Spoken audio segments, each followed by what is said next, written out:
Hi hello welcome back to our channel. ఈరోజు ఈ video Sri Rama Navami రోజుదండి.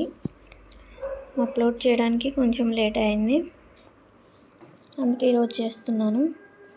Morning లేచి ఇంటి పనులన్నీ చేసుకొని గుమ్మాలకి పసుపు కుంకుమ పెట్టుకొని ముగ్గులు వేసుకున్నానండి.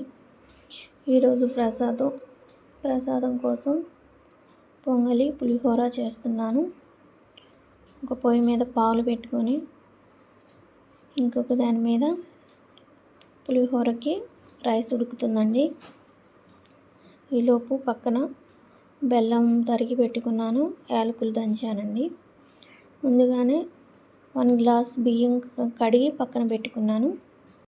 ఇక్కడ నేను 1/2 లీటర్ పాలకి కొలతలు చెప్తున్నానండి. 1/2 లీటర్ పాలకి 1/2 లీటర్ వాటర్ పోసుకొని 1 గ్లాస్ బియ్యం కడిగి పెట్టుకున్నాను.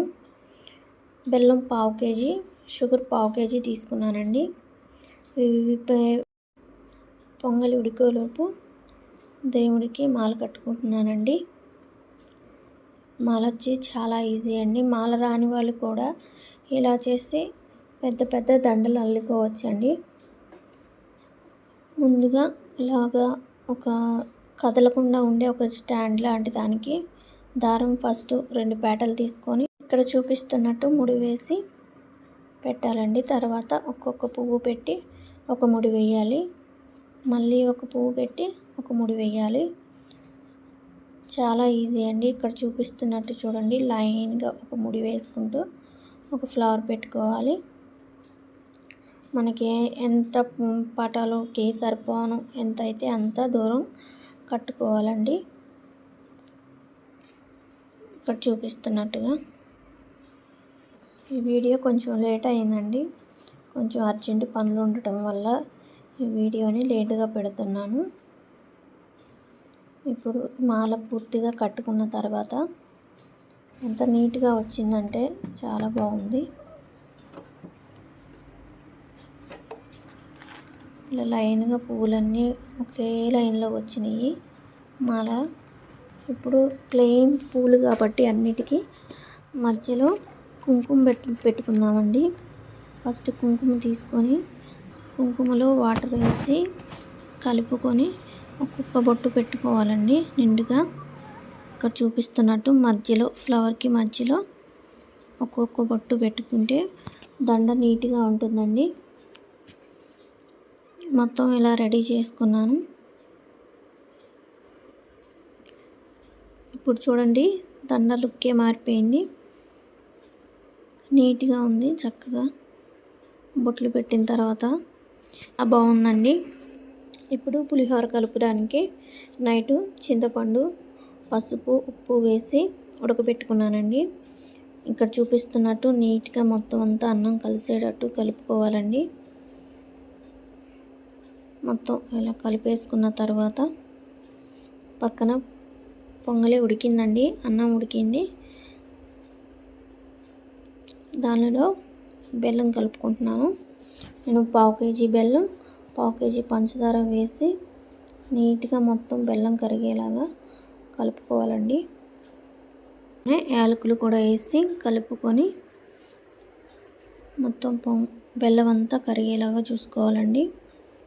ఇప్పుడు ఒక ప్లేట్ తీసుకొని మూత పెట్టేసి సిమ్లో పెట్టి ఒక 2 మినిట్స్ ఉంచేసి బెల్లం అంతా కరిగిన తర్వాత స్టవ్ ఆఫ్ చేసుకొని పైన నేను కొంచెం నెయ్యి వేసానండి. నెయ్యి వేసి కలిపి పక్కన పెట్టుకున్నాను. ఇప్పుడు పులిహోర కోసము పోపు వేయటానికి ఆయిల్ ప్యాన్లో వేసి పచ్చెనపప్పు,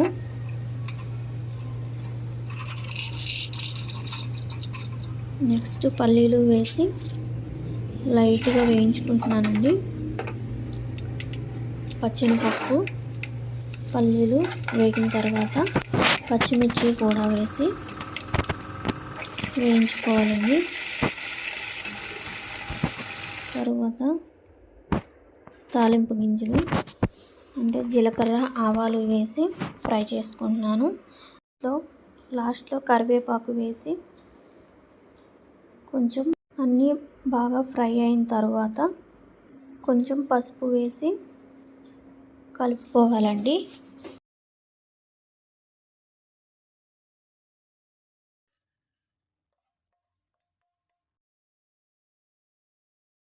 ఇప్పుడు అన్నంలో పోపు వేసి మొత్తం కలుపుకోవాలి.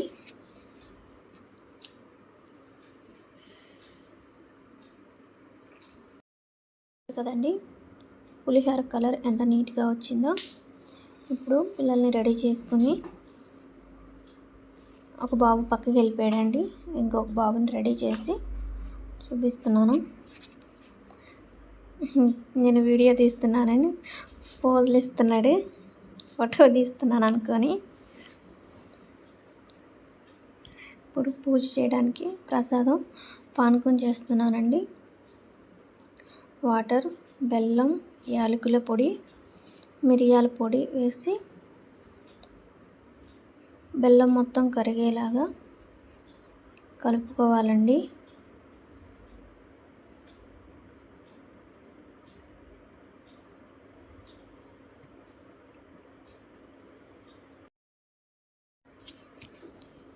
ఇప్పుడు అన్నీ రెడీ అయినాయి, పూజ చేసుకుందామండి. నాకన్నా ముందు పూజ దగ్గర కూర్చున్నారండి పిల్లలు. ఇప్పుడు దీపారాధన చేసుకొని పూజ చేసుకుంటున్నానండి. నేను ఏది చేస్తుంటే దానికి పక్క నుండి నేను చేస్తానని అన్నిట్లో ముందుంటారు మా పిల్లలు. అదిగో చూపిస్తున్నారండి, నేను వెలిగిస్తానని.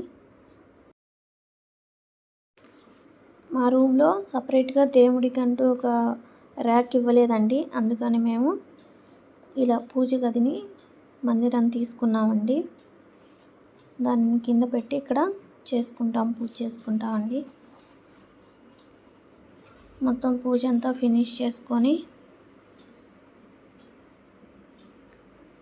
దండం పెట్టుకున్నామండి. తర్వాత పిల్లలకి ప్రసాదం తినిపించి